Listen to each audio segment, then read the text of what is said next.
ప్రకృతి విపత్తులతో తెలుగు ప్రజలకు కష్టం వచ్చిన ప్రతిసారి చేయూత అందించడంలో ముందుంటుంది చిత్రసీమ.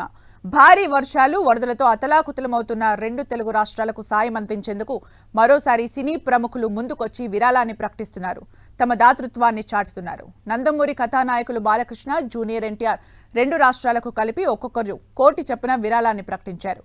బాధిత ప్రజల సహాయార్థం తన వంతుగా ఆంధ్రప్రదేశ్, తెలంగాణ సీఎంల సహాయ నిధికి 50 లక్షల చొప్పున విరాళాన్ని ప్రకటించారు.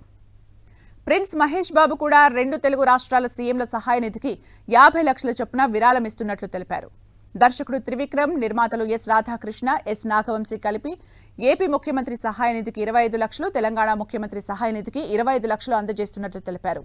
యువ కథానాయకుడు సిద్ధు జొన్నలగడ్డ ఆంధ్రప్రదేశ్ ముఖ్యమంత్రి సహాయ నిధికి 15 లక్షలు, తెలంగాణ ముఖ్యమంత్రి సహాయ నిధికి 15 లక్షలు ప్రకటించారు. మరో యువ కథానాయకుడు విశ్వక్సేన్ సైతం ఏపీ, తెలంగాణలకు చెరో 5 లక్షల చొప్పున విరాళం ప్రకటించారు. తెలుగు రాష్ట్రాల ముఖ్యమంత్రుల సహాయ నిధికి 5 లక్షల చొప్పున విరాళాన్ని అందజేస్తున్నట్లు దర్శకుడు వెంకీ అట్లూరి తెలిపారు. వీరతో హీరోయిన్ అనన్య నాగల్ల కూడా వరద బాధితులకు అండగా ఉండేందుకు ముందుకు వచ్చారు. ఏపీ, తెలంగాణ రాష్ట్రాల సీఎంల సహాయ నిధికి 2.5 లక్షల చొప్పున ఇస్తున్నట్లు ప్రకటించారు.